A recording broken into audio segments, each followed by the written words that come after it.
그래서 이제 그러면은 다른 건 잘 모르겠고 그래도 이제 경제와 관련된 얘기를 드려야 되니까 돈과 행복에 관해서 이제 보통 경제를 다루는 사람들은 GDP 또는 또 이것도 지수화 시켜서 뭐 이렇게 자꾸 계량화 숫자화 시키는 걸 좋아해요.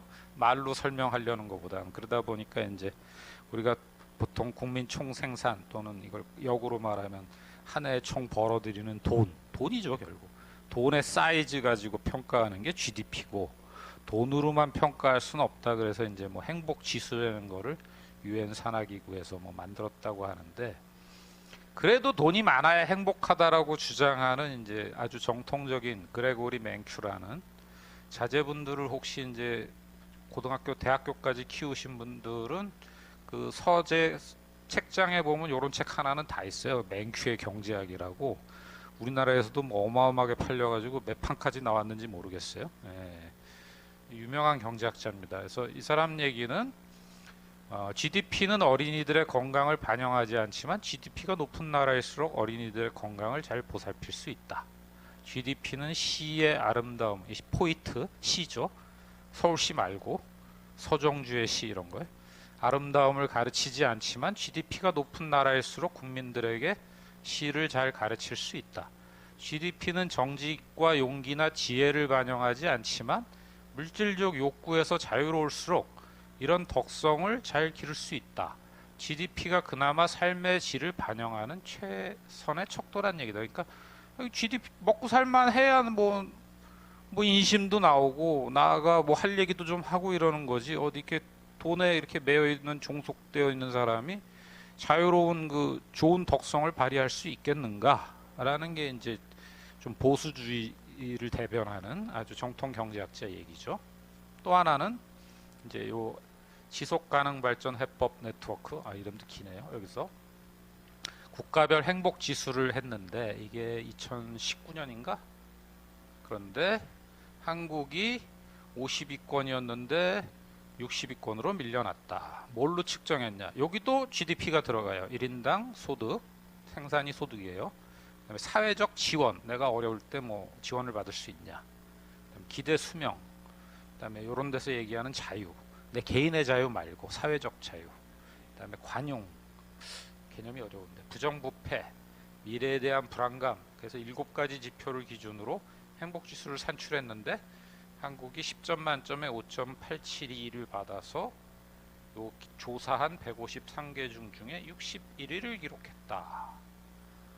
별로 안 높아요. GDP 순위로 보면 꽤 높잖아요, 우리가. 그러니까 이게 비례하지 않는 결과가 나왔어요. 그래서 뭐 이런 얘기는 뭐 우리가 지금 그 언론에서 뭐 굉장히 많이 접하고 있죠. 한국은 GDP만큼 행복하지 않다라고 이제 하는 얘기인데, 그 내용은 여기 있어요. 근데 요건 뭐 그 내용이고, GDP가 올라가면 좀 올라간다는데 조사를 해보니까 행복 지수가 이렇게 8점 가까이 나오는, 7.5점 나오는 국가가 이제 대부분 그 GDP 최상위권에 있는 주로 북유럽 국가들이에요. 뭐 핀란드라든가 덴마크, 노르웨이, 아이슬란드, 네덜란드. 인구도 그렇게 크지 않고, 이런 2017년 GDP 기준으로 한 4만 5천 불에서 7만 5천 불 수준의 굉장히 서유럽, 북유럽, 북서유럽 국가들이 이제 이게 높은 순위를 차지했으니까 어쨌거나 GDP가 높은 나라 국민들이 행복감도 높은 거죠. 그렇게 보면요. 대체로. 근데 이제 뭐 텔레비에서, TV에서 가끔 뭐 저기 부탄 같은 나라 뭐 이렇게 예를 들자면 거의 불교 국가죠. 그죠? 예.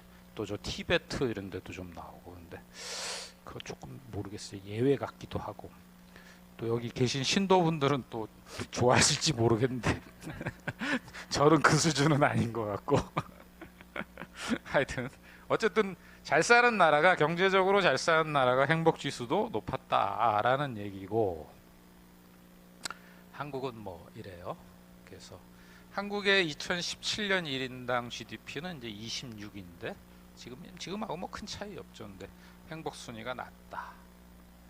그래서 부가 행복의 유일한 척도는 아니다. 근데 이제 여기서 하나가, 이제 요게 좀 경제적으로 유명한 논문인데, 이스털린의 역설이라고 그래가지고, 이거 좀 오래되긴 했어요. 이 유명한 캘리포니아 대학의 서던 남캘리포니아 대학의 교수가 이제 74년에 이 조사를 다 했나 봐요. 하여튼 그래서 미국의 46년부터 70년까지 1인당 GDP가 이제 65% 증가했는데 행복 지수는 더 상승하지 않았다. 이스털링 교수는 이를 토대로 인간은 기본적 욕구가 충족되면 돈은 많을수록 더 행복해지는 것은 아니라고 주장했는데, 이것을 이제 이스털린이라는 사람의 패러독스 역설이라는 데서 이 사람이 얘기한 게 아마 한 14,000불인가? 뒤에 있나요? 여긴 아직 안 나오네. 그 당시 기준으로 한 10,000불이 조금 넘어갈 때까지는 아이고.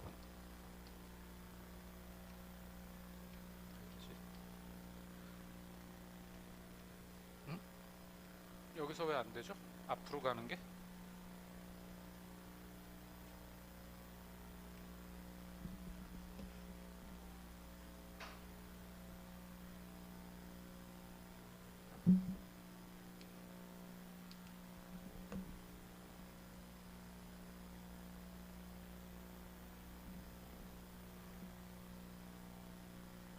만 4,000불까지는 비례적으로 많이 상승하더래요. 아주 못 사는 단계에서 한 10,000불까지, 14,000불까지는 행복감하고 GDP하고 같이 쭉 비례해서 상승하다가 14,000불이 넘으면 이제 돈은 올라가는데 행복감은 별로 안 올라가는.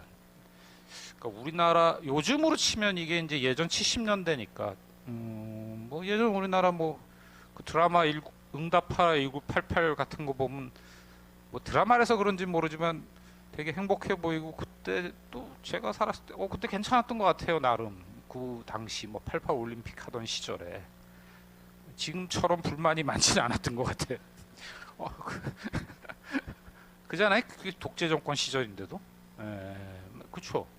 경제도 크게 성장하고, 그러니까 그때는 막 만족감이 크다가, 요즘 뭐 저성장이긴 하지만 그래도 이제 3만 불 넘는 시대가 됐는데도 오히려 부는 쌓이는데 이제 만족감은 떨어지는, 그렇게 쫓아 올라가지 못하고 오히려 전 세계적으로 한 50매디 하는 이런 현상이 나왔으니까 도대체 이게 왜 그럴까 라는 건데, 그래서 뭐 이제 아까 그런 얘기인데요. 뭐 나왔으니까 얘기인데, 이게 세계 최고 갑부가 이제 이분이죠. 그 아마존 창업자.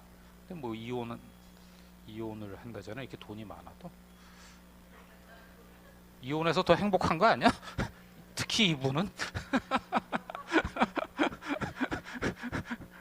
그렇지 않나요?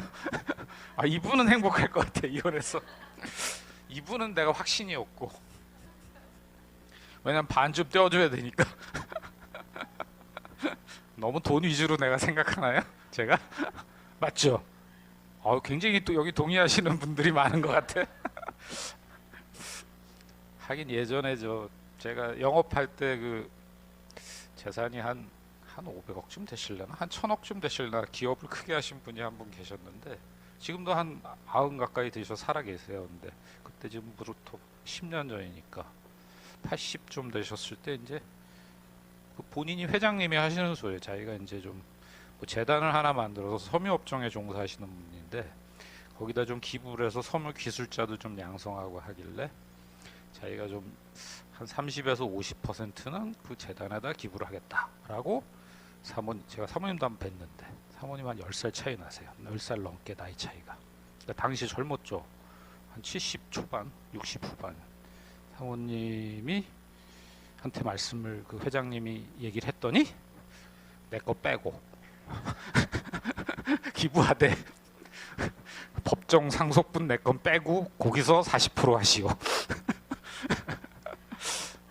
그렇게 말씀하셔서 안 따를 수가 없었다. 그렇게 하셨는지 모르겠어요. 아직도 살아계시니까. 재단은 만드신 것 같긴 한데 어쨌든.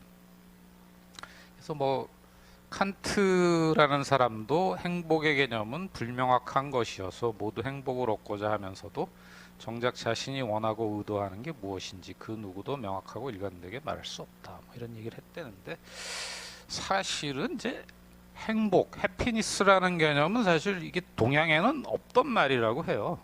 그냥 복 많이 받았다는 얘기는 있지만 행복이라는 개념은 없죠. 우리가 그냥 일상 언어에서 너 행복하냐? 이렇게 질문 안 나오잖아요. 그런 말 쓸 수 있어요? 안 쓰죠. 너 그냥 잘 지내냐 이러지.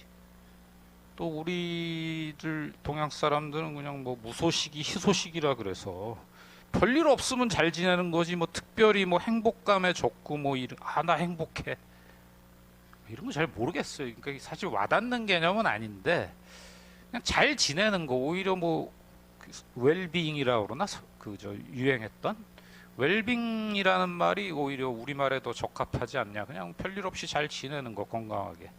뭐 그 정도면 그냥 행복이라고 생각하는 것 같아서 이제 돈으로 행복을 정의하기는 어렵지만 그럼에도 불구하고 곳간에서 인심도 나고 돈으로부터 좀 자유로워야 자기가 뭐 하고 싶은 얘기도 하고 하고 싶은 일도 하고 뭐 자기 소질도 살리고 뭐 적성도 살리지. 그게 안 되면 이제 힘들잖아요. 그런 게. 그래서 이스털린의 독설 마냥 어느 정도는 그래도 돈이 좀 있어야죠. 벌거나 벌 수 있는 능력이 있거나 돈이 있어야 된다는 차원에서 좀 이제 이런 강의가 기획된 것이고 지난 강의도 마찬가지고요. 그 다음에 요거는 이제 제가 생각해 본 거예요.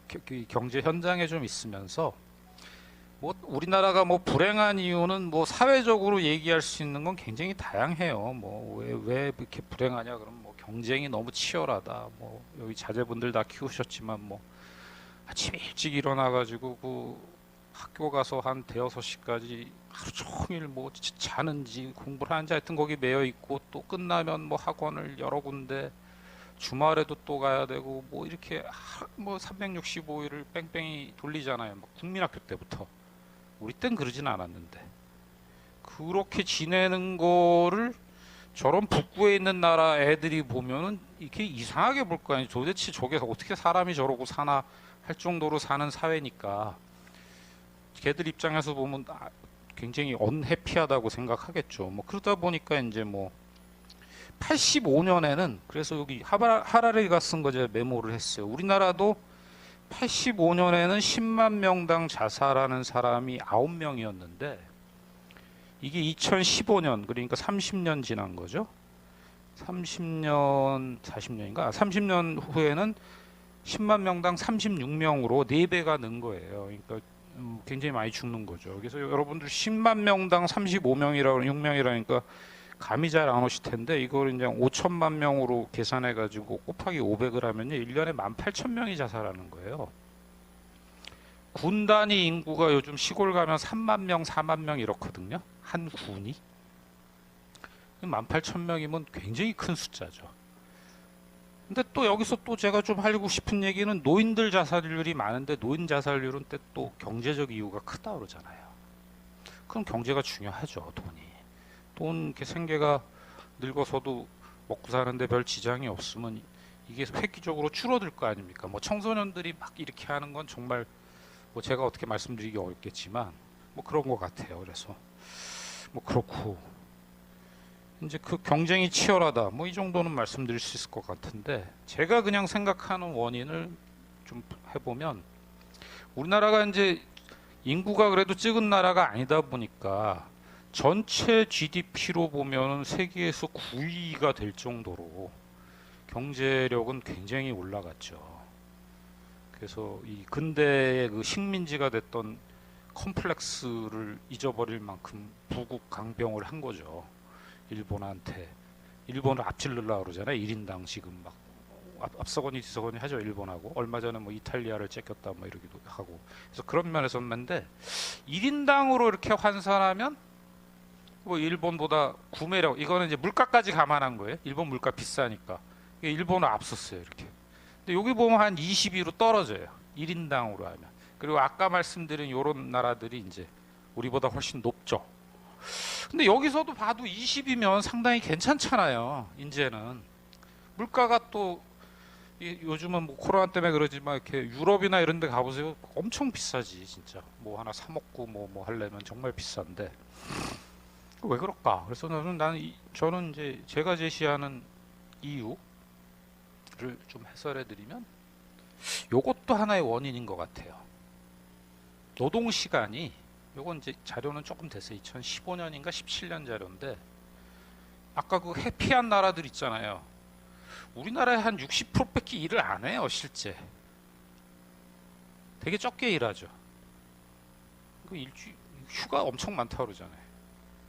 우리나라는 그 멕시코 수준으로 많이 해요. 2280시간 연간. 이게 주당 40시간이 훨씬 넘어요. 예. 많이 일하죠. 근데 OECD 평균은 이제 1770시간이에요. 이것보다도 한 400시간 많게 일하잖아요. 그러면 뭐 40주씩 하면 10주를 더 일한다는 얘기 아닙니까? 딴 데는 한 10주 쉬는 거지, 휴가로. 우리보다 평균. 독일 같은 데 보세요. 오, 환상이에요. 독일 살다 온 사람들 얘기하지 않습니까? 그러다 보니까 이렇게 일을 하면서도 또 이러네, 이게 자꾸. 그 소득이 높고 생산이 높다 보니까 시간당 생산성이 이런 나라들 굉장히 높아요. 1시간 일해가지고 얘들은 막 88달러씩 벌고 뭐 60달러 벌고. 뭐 프랑스가 생각보다 높더라고요. 얘네는 맨날 노는 줄 알았더니 독일은 열심히 일하고 비슷해요. 프랑스도 저력이 있구나 라고 생각하는데 오히려 영국이 떨어지지. 근데 하여튼 한국은 이들을 프랑스에 비하면은 50% 60%밖에 안 되는 거니까 이 몸으로 때우는 거예요, 이게 시간으로. 그래서 저도 이제 뭐 모르겠어요. 공장의 공무직들은 어쩔지 모르겠는데 우리나라 대부분의 사무직은요, 그냥 뭐 조금 심하게 말씀드리면 그냥 제가 보기엔 주 3일만 해도 돼요, 빡세게. 회사 가서 딴짓을 많이 해, 괜히 쓸데없이. 해보신 분들은 알겠지만 이런 거 유튜브에 올라가면 안 되는데. 그 월급을 좀 깎아야 되나 이제 이런 얘기가 나오잖아. 그럼 또 하여튼 생산성이 떨어져요. 근데 이제 공장에 계신 분들을 뭐라 할 수는 없어요. 그건 다 그 시간 맞춰 돌아가니까. 그럼 왜 또 이런 게 어떤 결과로 나타나냐 하면 제조업 부가가치율이라는 게 있어요. 이게 좀 이해를 하시면 어떤 거냐면 그냥 제조업이 아닌 도소매 유통업으로 생각하면 내가 가게를 차려놓고 물건 사다가 팔잖아요. 백화점 같은데. 그럼 100원에 사가지고 130원에 팔면은 부가가치율이 30%인 거예요. 그럼 거기서 내가 인건비도 가져가고 이자도 내고 월세도 내고 이런 거예요. 그게 부가가치예요. 그러니까 사는데 들어간 돈 다 뺀 거. 그럼 제조업은 물건 만드는데 공장에 들어간 돈은 다 뺀 거. 기계 산 거, 감가상각비까지 다 해서. 그러니까 이게 사무직원들, 뭐 판매하는 직원들이 쓴 임금, 이자 내는 거, 그 다음에 사무실 유지하는 뭐 임대료, 뭐 그 다음에 주주의 배당 수익 이런 게 합친 게 부가가치예요. 근데 이게 보면 그래도 미국이 저력이 있죠. 이거 37%예요. 굉장히 높아요. 그러니까 100원에 만들어 가지고 137원에 파는 거죠. 또 독일도 이렇게 팔고. 근데 한국은 25.5.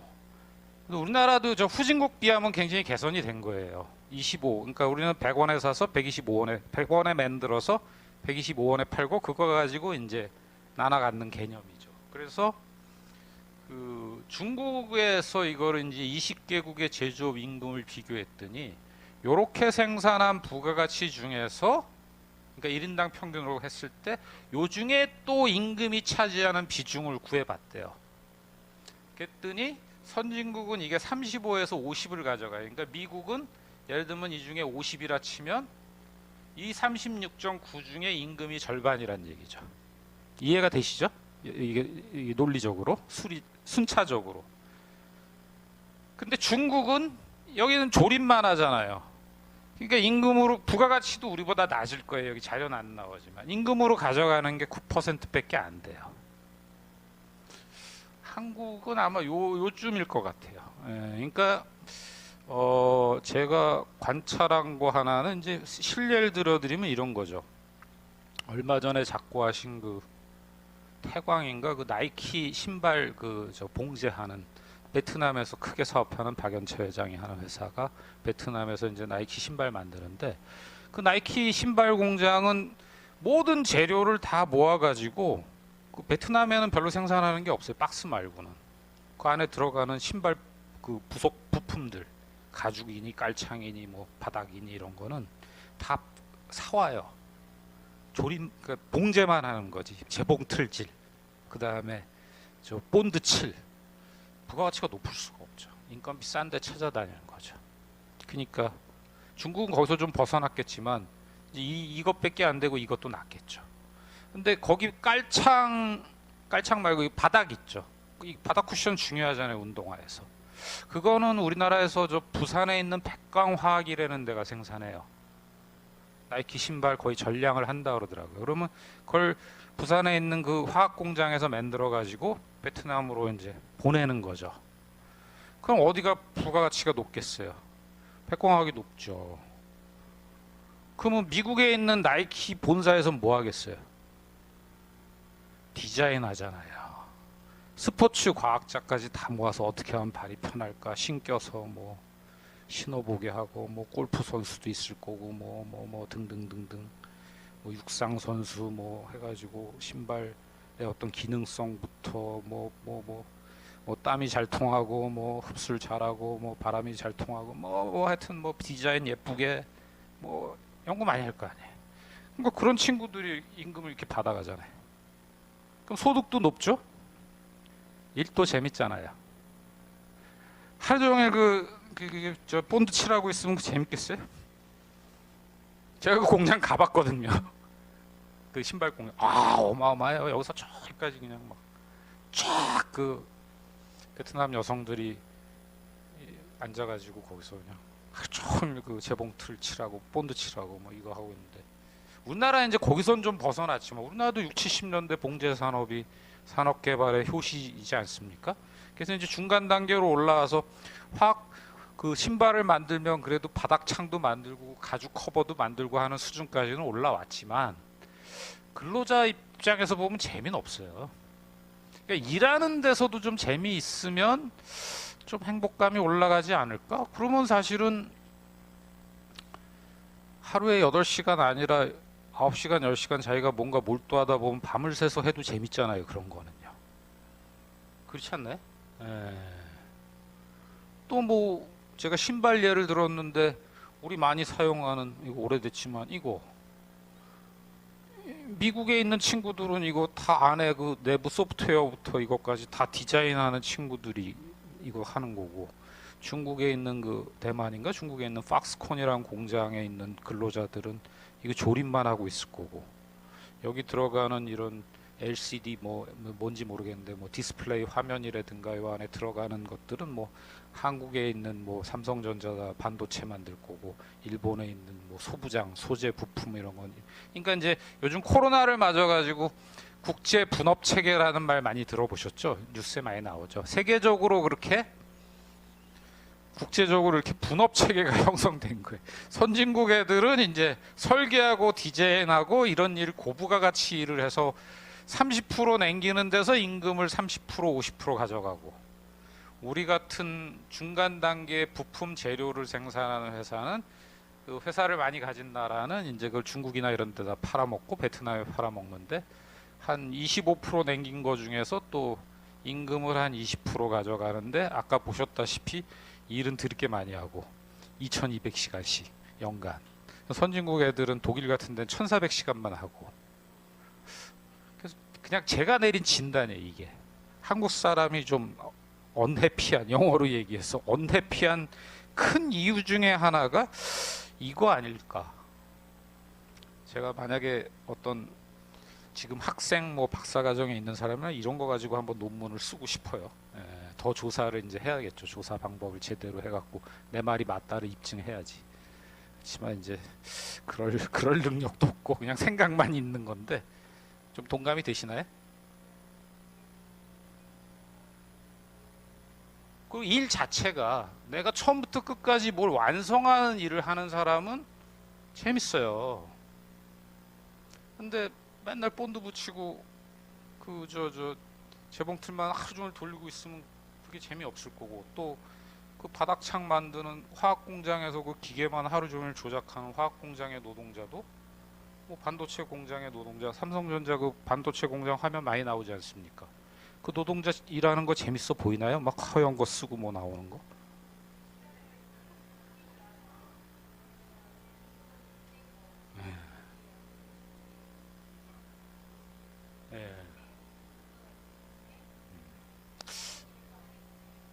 그래서 그래서 우리나라도 좀 빨리 여기서 이렇게 좀 하나 올라갔으면 좋겠는데 그러면 행복도가 좀 올라갈 것 같아요. 덜 일하고도 좋은 일 해가지고 자기도 재밌게 일하니까 이 만족감이 올라갈 거 아닙니까? 근데 이제 우리나라의 지금 제조업이 좀 그런 일까지 완성된 그 완결 작업을 하는 일들이 좀 드물죠.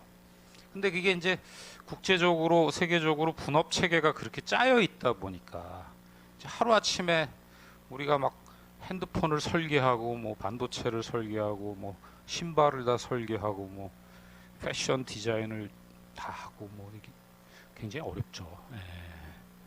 제가 이제 조금 더 가면은 뭐 저런 나라들을 독일이나 스위스 같은데 요즘은 제가 취미를 별로 안 하는데 오디오로 음악 좋아해가지고 이제 한때는 그런 거 이제 자꾸 바꾸고 사 모으는 거 좋아했는데 스위스에서 나오는 최고급 제품은 뭐 앰프를 하나 사도 공이 하나 더 붙어요. 그냥 보통 뭐 영국제나 미제가 한 200만 원 하면 그냥 스위스제는 2천만 원. 기계 하나에. 뭐 스피커는 한 5천만 원.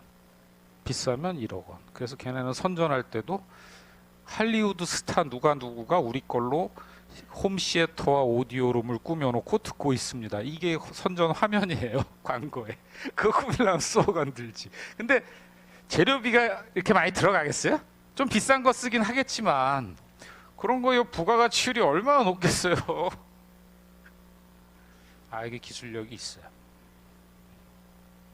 제가 스위스를 일루다가 관광은 못 해보고 2번 가봤는데 어디서부터 어디까지 가는 그 큰 2층 기차를 탔거든요. 산길을 막 가요. 전철 타거나 기차 타면 덜커덩거리죠. KTX 말고 KTX 좀 이렇잖아요. 스위스 기차는 덜컹이 없어요. 정말 이렇게 이렇게 그냥 서 있어도 괜찮아요. 아무 이동이 없어요. 정말 아기가 잘 맞나 봐. 그 기차 바퀴하고 얘들이 기차 바퀴를 고무로 만들었나 그런 생각까지 했는데 와 놀랍다. 이게 정밀공업의 힘이구나.